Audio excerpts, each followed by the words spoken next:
earlier today. Laser pointer, got it. Right, okay, let's do it. Or I'll try and do it. See what I can do. Right, I'm going to do what I thought was going to be a repeat of one I'd done a couple of years ago. But when I went back to it, I found that there's more information I've got now that I didn't have then. And so I've modified it. So it's not really the same talk. It's based on the same subject. Anyway, Joseph Williamson and Cornelius Henderson and the Waltons. It's a relationship between several people, which intrigues me. I don't know whether it'll intrigue anybody else, but I mean, in the world of Joseph Williamson, there are so many damned unanswered questions that puzzle us, and it is no different with relationships between people than it is when it's digging out tunnels and trying to make out why he did it and how he did it. Um, but anyway, um, you all know about Joseph Williamson. This is him. It's his 50th birthday portrait, allegedly. When it was found and presented to the Walker Art Gallery, I believe it had a small sticker in the on the front bottom corner, which had Joseph Williamson's writing on it in his own hand, which said something like, "This painting is not to be sold for less than 5 guineas, because I believe it to be a reasonable likeness of me when I'm half seas over." And we assume that that means he's saying when he's had a few drinks. But anyway, it's always been known by us as the half seas over portrait. And it's in the Walker Art Gallery, but it's never been on display. It's down in the vaults. Our people were allowed to go and view it many years ago. Chris Isles is sitting here in the audience, and he was probably the one who photographed it at that time. And we've been using this photograph of this painting ever since. The problem with this painting is that we have always assumed, I think, that it was painted by his close friend Cornelius Henderson, who was an artist and came to live in Liverpool and became a tenant of Joseph Williamson's. Trouble is, it's unsigned. That may be one reason why it's not on display. Another reason is that they tell us that there's an awful lot missing in the background around this picture, which is not visible because it's so dirty and it needs restoration and cleaning. I don't know whether that's true or not. Or maybe they just don't like displaying paintings that aren't positively attributed to an artist. Who knows? But just take a look at this one. That's a painting of a gentleman called Dr. William Shepherd.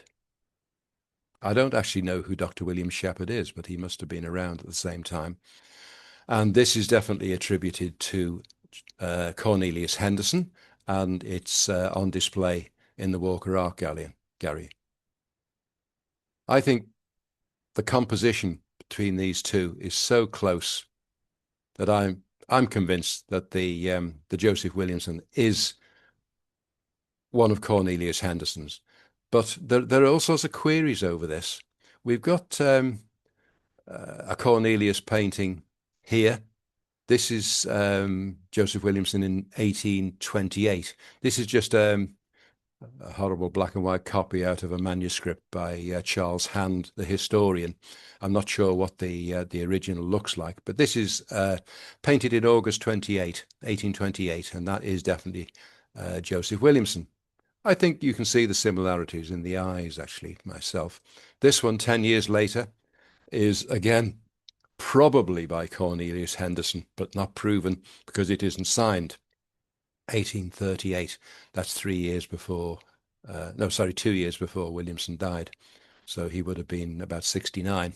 Again, the face is the same eyes, I think.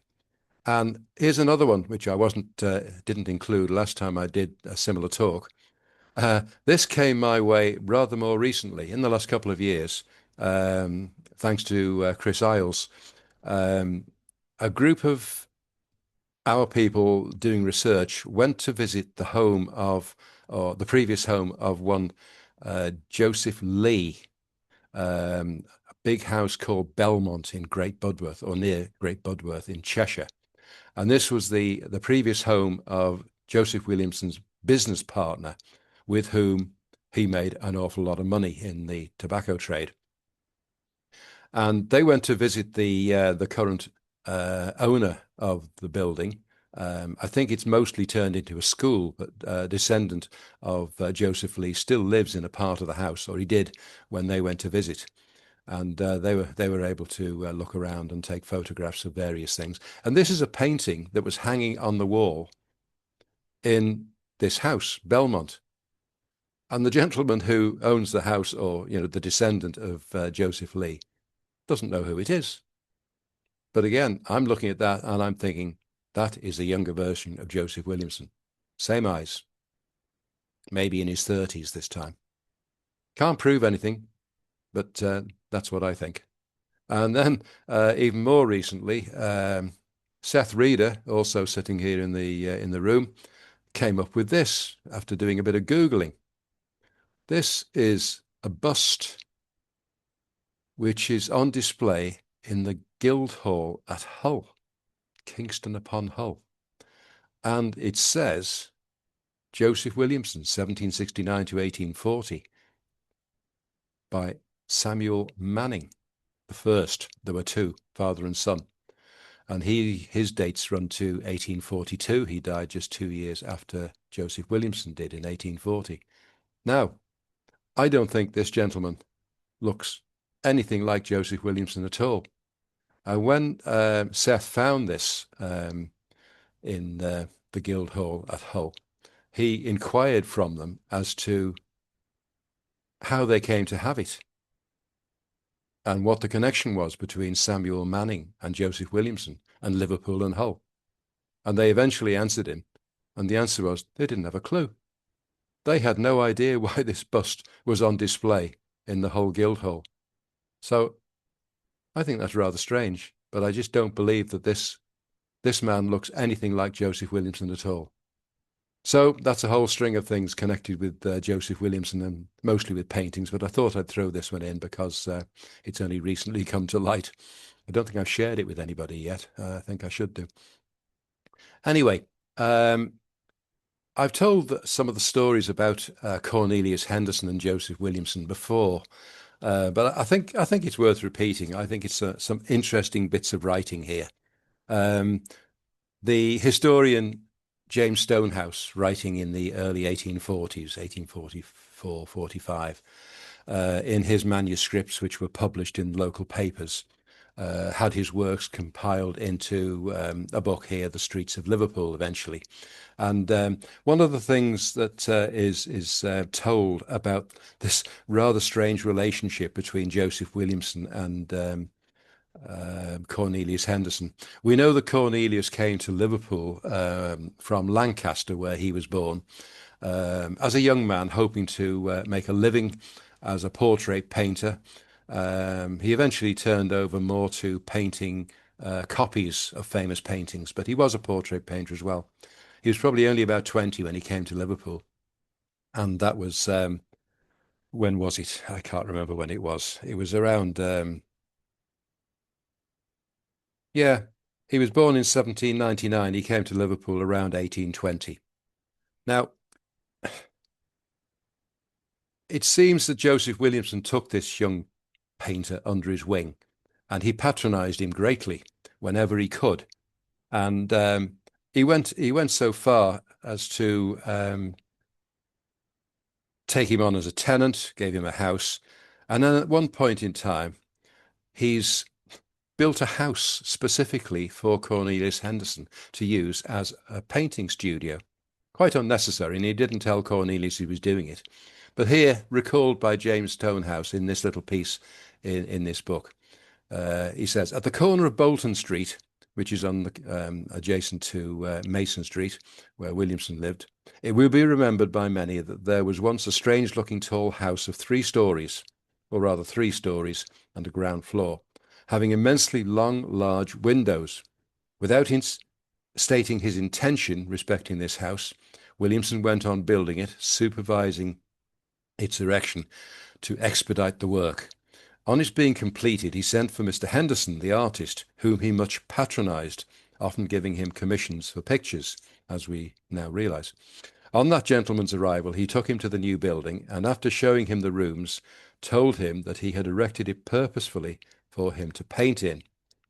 Mr. Henderson, astonished at this generous act, respectfully pointed out to his patron that the windows, as they were then constructed, were utterly useless to an artist who required only a top light.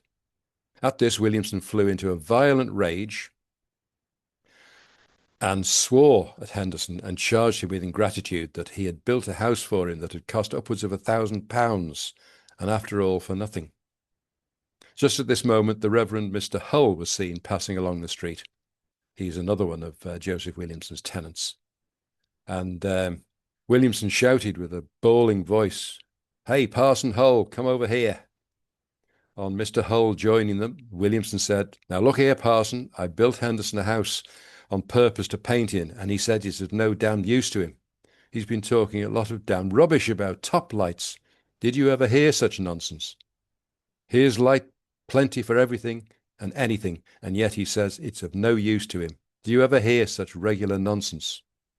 Parson Hull and Mr. Henderson endeavoured to appease the roaring lion and strove to explain to him how unnecessary was such an exuberance of light to a painter, but all to no avail.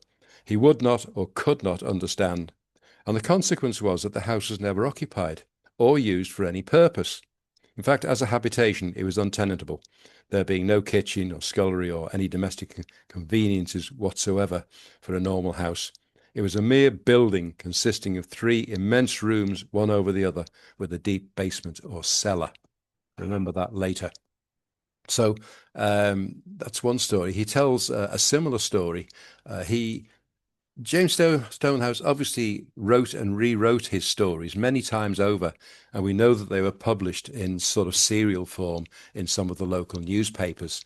So there's another version of a similar kind of story here, as relayed here by the writings of James Stonehouse's manuscript, but being relayed by Charles Hand, another historian. And on this page, he says, "The large square house at the corner of Bolton Street is a specimen of Mr. Williamson's constructive oddity.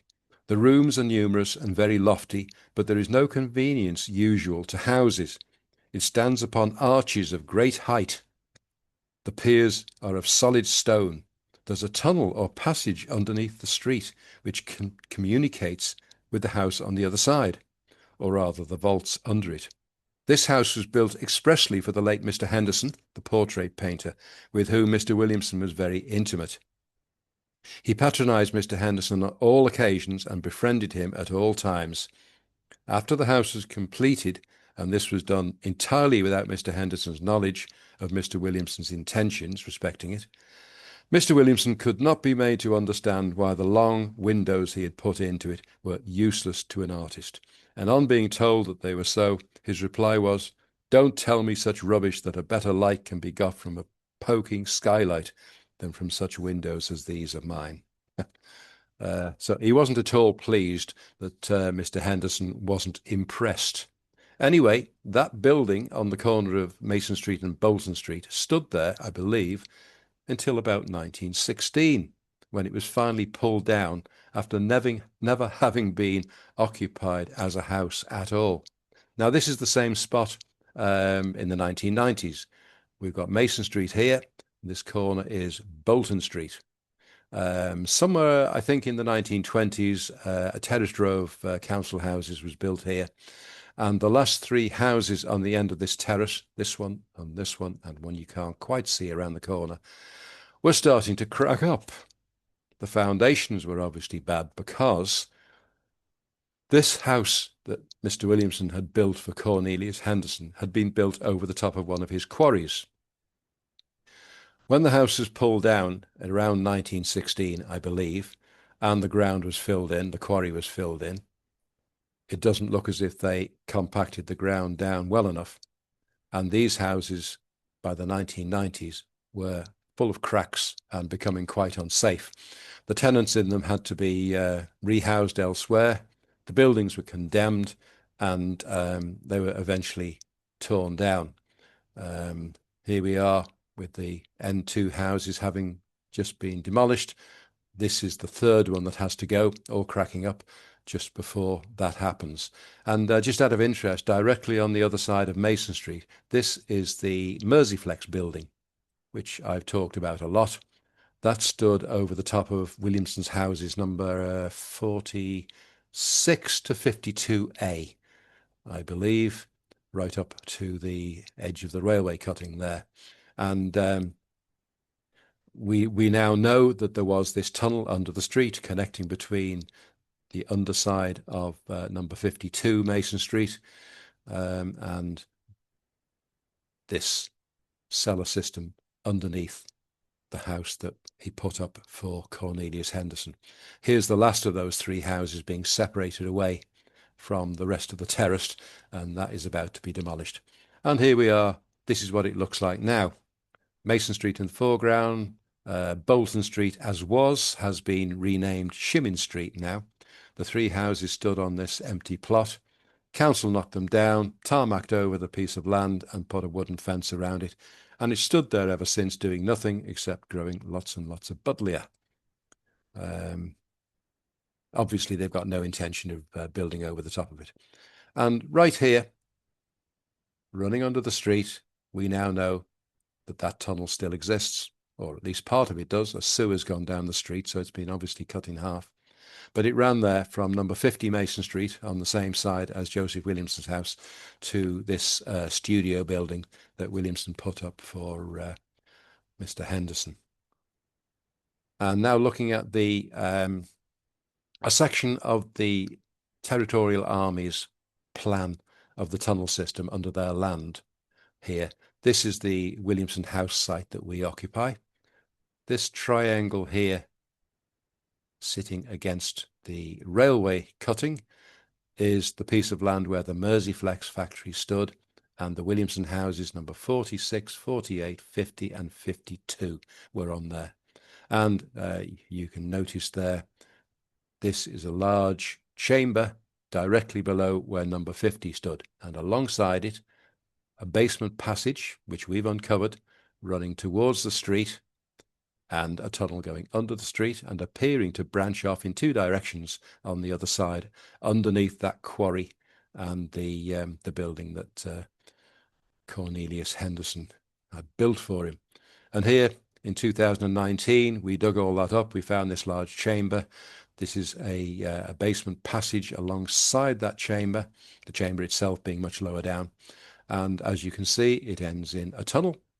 This is right up against the pavement on Mason Street, and that tunnel runs underneath the street. We didn't disturb it. We couldn't. We really couldn't. But it is a semicircular tunnel, but half of it is hidden behind a brick wall here. And we weren't going to pull any material out in case the pavement collapsed. That would have been bad for us. I'm going to change tack now.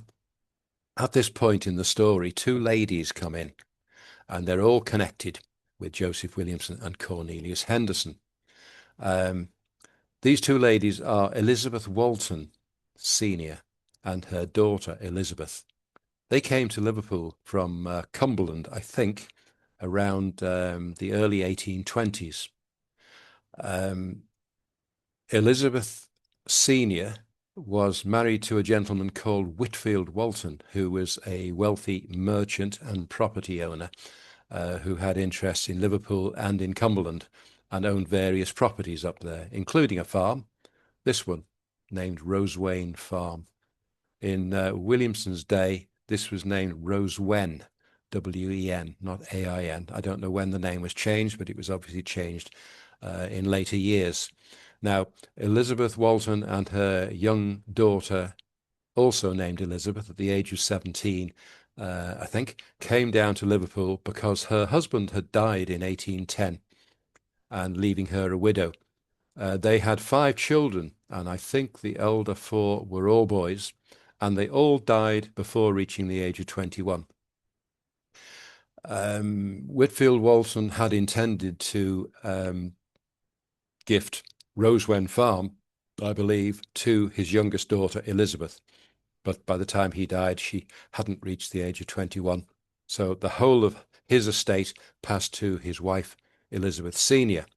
She came down to Liverpool because she had family here, I think, And then at some point in time, she moved into one of Joseph Williamson's houses as one of his tenants.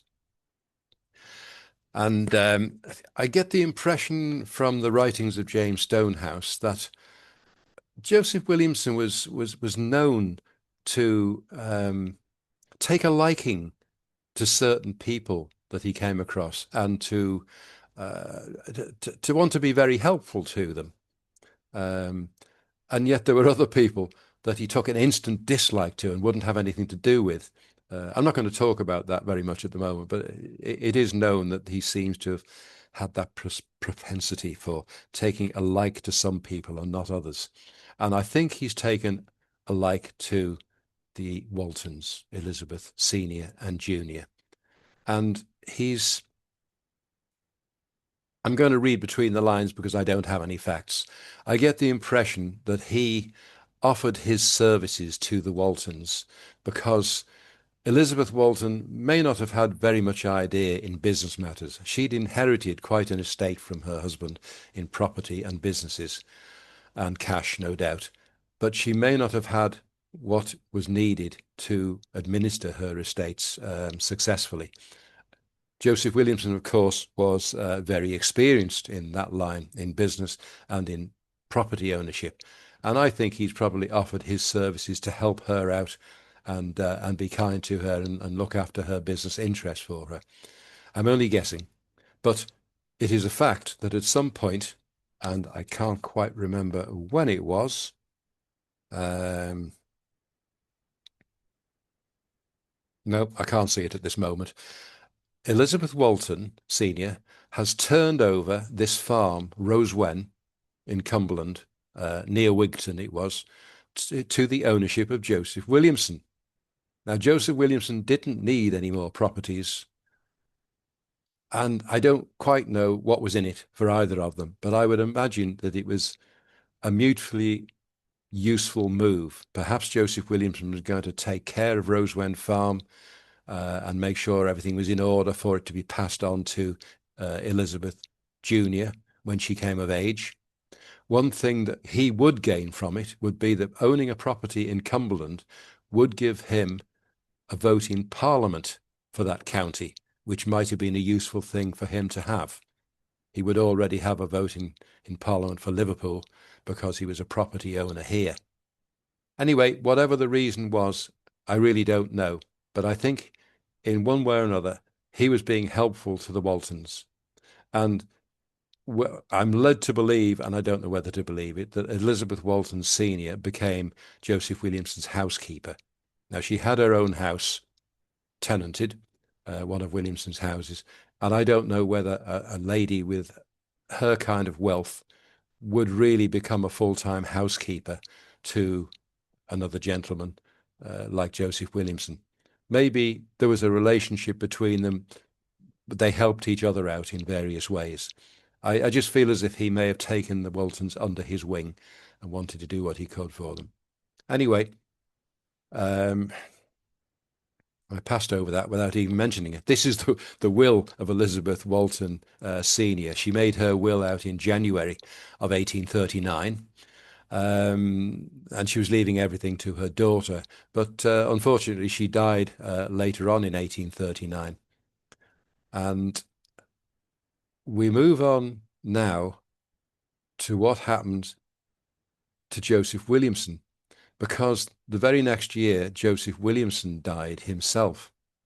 Now, Joseph Williamson had very complicated business and property ownership matters, and he had a very well drawn up will of his own, which he'd been probably adding to for years. It's a comprehensive will, and he'd already added 3 codicils to this will. And now, after having been a healthy man, I believe, for the whole of his life, and he made it to the age of 71, at the end of April